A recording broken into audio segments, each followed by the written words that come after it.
Bismillahirrahmanirrahim. Assalamualaikum warahmatullahi wabarakatuh. Waalaikumsalam warahmatullahi wabarakatuh. Bagaimana kabar anak-anak semuanya? Alhamdulillah sehat Pak. Alhamdulillah sehat semuanya. Apakah tidak hadir pada hari ini? Tidak Pak, hadir semua Pak. Alhamdulillah semua bisa kita belajar ya. Ya Pak. Supaya dari kita jelaskan di sini, supaya di mana? Saya Pak. Silakan yang kelas untuk memimpin doanya. Terus sebelum kita mulai pembelajaran kita pada Baik Pak. kelas, silakan. Ista'in Iqra doa. Bismillahirrahmanirrahim. Raditu billahi rabba wa bil islami dina wa bil muhammadin nabiyya wa rasulah. Rabbi zidni ilman warzuqni fahman amin. Alhamdulillah, kita baca doa kita tadi. Semoga pembelajaran kita akan lancar di awal hari nanti. Baiklah, kalau Bapak, kalau sekarang kita masuk pembelajaran kita pada hari ini. Apakah Bapak masih ingat apakah materi kita dulu? Masih Pak. Apa namanya? Nama Bapak? Jujur dan sabar Pak. Apa Pak? Jujur dan sabar. Lalu kita bahas menjadi jujur dan kesabaran. Di sana kita lihat apa itu kejujuran, bagaimana kita melaksanakan sifat kejujuran dan kesabaran dalam kehidupan kita sehari-hari. Baiklah, dari kita pada hari ini yaitu toleransi dan etika beragama dalam Islam. Seperti Bapak jelaskan di negeri ini, Anda tahu tak? Sebagai tahu Anda apa itu toleransi dan etika sebagai tahu Anda? Kalau tidak tahu mungkin ya. Jadi toleransi itu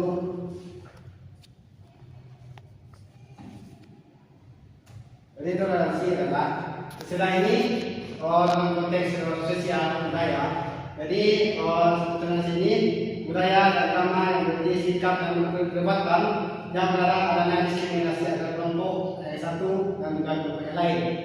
Jadi kelompok yang satu ini dengan kelompok yang lain yang berbeda, hal itu akan dapat diterima oleh mayoritas masyarakat. Jadi dalam toleransi ini kita harus menyaksikan toleransi yang adanya perbedaan satu kelompok dengan kelompok yang lain agar tidak terjadi berbeda antara satu kelompok minoritas kepada minoritas lain. Sedangkan ketika itu merupakan adalah di dalam bahasa Yunani disebut sebagai etos, berarti yang disebut dengan kesusilaan atau kebiasaan di suatu tempat atau ada kebiasaan yang dilakukan oleh masyarakat di situ daerah. Dan juga ketika ini dalam bahasa Latina disebut dengan mos, dalam bentuk namanya yaitu mores, yang menjadi kebiasaan atau cara hidup dari seseorang dengan melakukan perbuatan yang baik atau kesusilaan dan menghindari hal-hal yang tidak dibenarkan yang buruk. Adapun ayat-ayat Al-Quran yang membahas berkaitan dengan toleransi dan etika ini ada salah satu surat yang berkaitan tentang toleransi ini adalah Quran surat Al-Kafirun ayat 1 sampai 6. Adakah dari Anda yang bisa membacakan suratnya? Surat Al-Kafirun ayat 1 sampai 6. Silakan.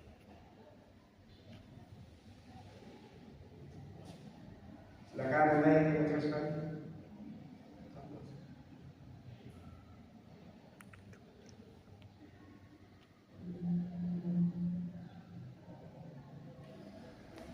Tidak. Jika tidak ada unsur atau tidak ada yang membaca suratnya, silakan Bapak Imam Hadis silakan membaca suratnya. Baik Pak.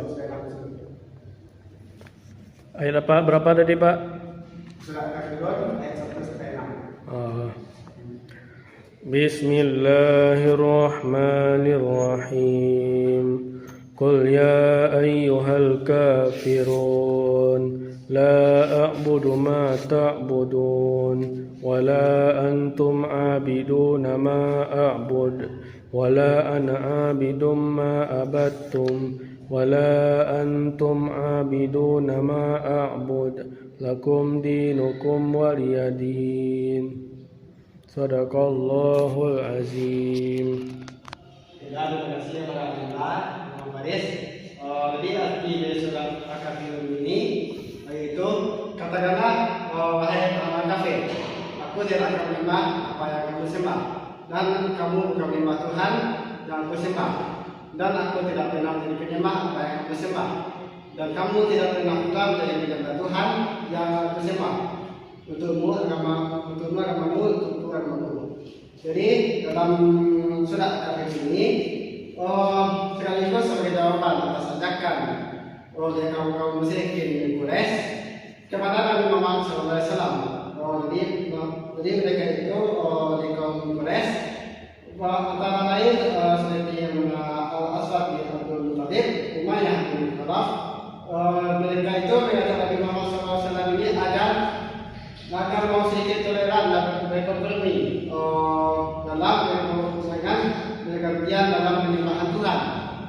Jadi kaum musyrikin ini akan menyembah Tuhan yang disembah oleh Nabi Muhammad SAW, dan waktu yang lain Nabi Muhammad SAW kami punya minta menyembah apa yang mereka sembah.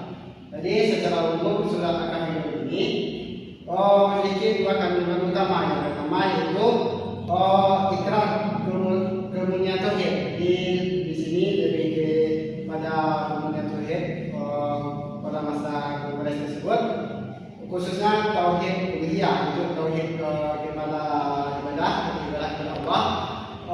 Ini dua ikrar kepada dalam semua bentuk dalam praktek beribadah kepada selain Allah yang dilakukan oleh orang kafir pada saat itu. Kemudian transfer Al-Kafirun ini juga ditutup dengan penentangan secara yang timbal balik, yaitu untuk agamamu dan untuk agamaku. Dengan demikian masing-masing domain agama ini dapat melaksanakan apa yang dilakukan benar, yang baik sesuai dengan keyakinan dan merasakan pendapat kepada orang lain, dan sekaligus sudah mengabaikan keyakinan masing-masing serta akan menjawab atas masing-masing di hadapan Allah Taala. Jadi dalam ini kita dalamnya adanya keyakinan berbeda agama tidaklah dipaksakan untuk memasarkan kehendak agama kita sendiri. Jadi selama ini orang kepribadian seseorang berhak memilih agama yang ia inginkannya. Contohnya Quran surah Yunus ayat 40 sampai 41. Silakan kepada anak-anak dan bapak yang ingin membacakan surat ini, silakan. Kita ada ini pada bapak Imam Hadis surat Yunus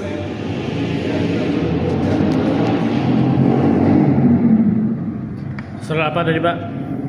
Surat Yunus ayat 40 sampai 41. Surat Yunus.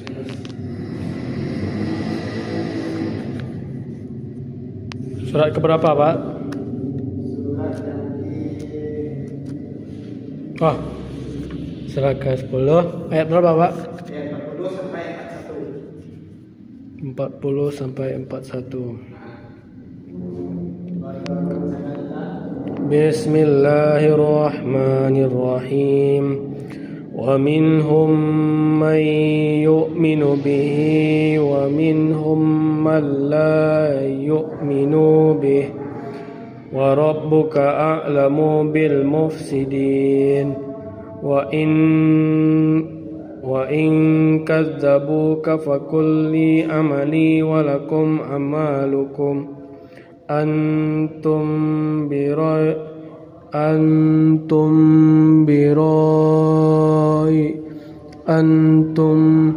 بريئون مما أعمل وأنا بريء مما تعملون.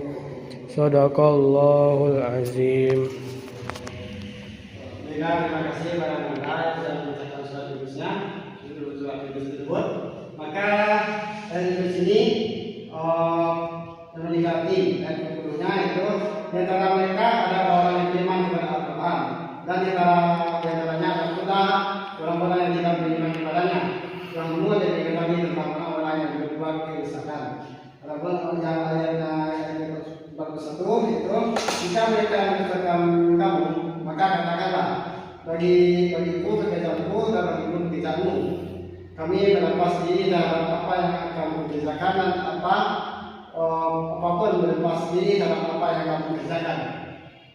Jadi yang surat Yunus ini memiliki penjelasan bagi orang yang tidak beriman atau bisa disebutkan kaum kafir yang menuliskan Al-Quran menjadi dua. Yang pertama itu golongan yang mengenal zahir dengan itikat baik dalam Al-Quran. Mereka termasuk orang yang mati pendapat orang lain.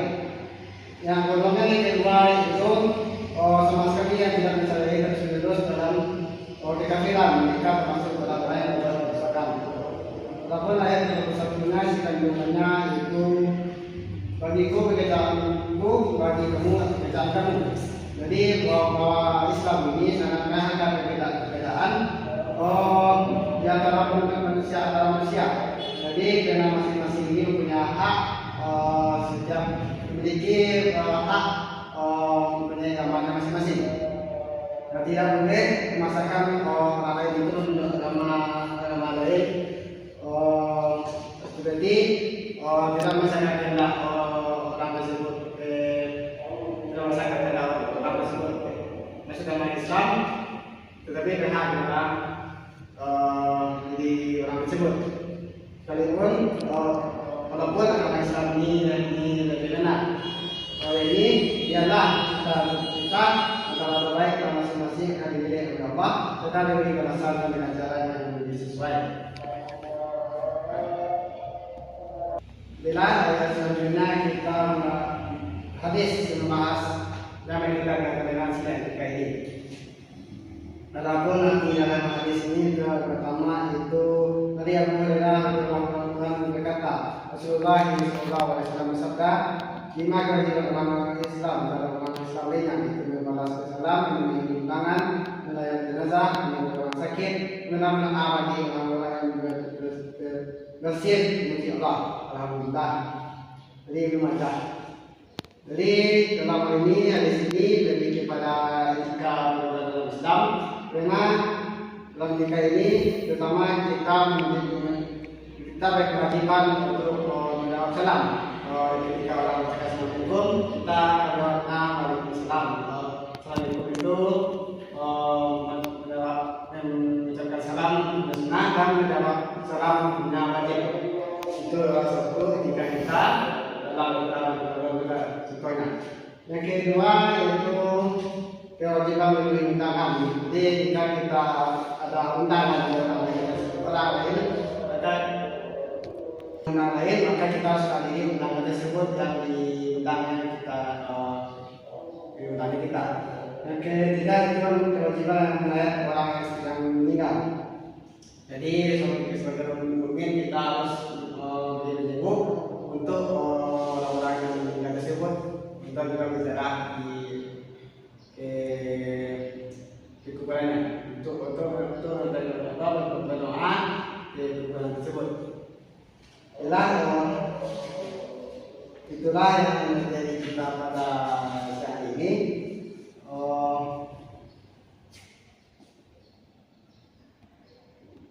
3. Baiklah, Anda kembali di kita pada hari ini yaitu materi yang berkaitan dengan toleransi dan etika dalam pergaulan di dalam Islam. Jadi dari materi yang Bapak sampaikan tadi, Bapak akan memberikan tugas kepada Anda. Tugas ini bersifat pribadi. Siapa yang ingin mau presentasi nanti akan Bapak kasih nilai. Jadi diserahkan Anda buat sari satu contoh kasus toleransi di dalam kehidupan sehari-hari dan bagaimana satu kasus tersebut kita terapkan dan bagaimana solusi dalam kasus tersebut agar dapat solusi dari kasus tersebut. Baiklah, silakan Bapak berikan waktu 10 menit untuk Anda buat silakan. Nanti sampai yang sudah selesai boleh diselesaikan.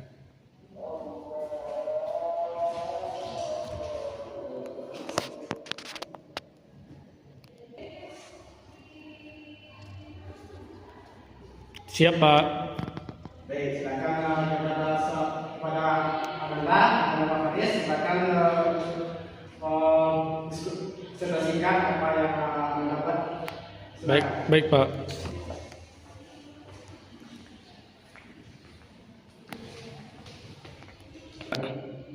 Baik Pak, saya akan mempresentasikan kasus yang contoh kasus yang sudah saya cari, yaitu kasusnya itu perbedaan agama di lingkungan tempat tinggal. Jadi di satu lingkungan warga memiliki perbedaan agama yang pada masyarakat. Di suatu daerah pada saat hari raya salah satu agama, sebagian warga merasa terganggu dengan aktivitas perayaan secara tersebut. Jadi penerapan toleransinya yaitu warga saling menghormati kepercayaan masing-masing agama tanpa mencela atau melarangnya. Dan solusi yang dapat disampaikan itu mengadakan musyawarah warga untuk membuat kesepakatan bersama seperti pengaturan waktu dan volume suara serta saling memberikan ucapan selamat sebagai bentuk penghargaan. Jadi itulah presentasi dari contoh kasus saya.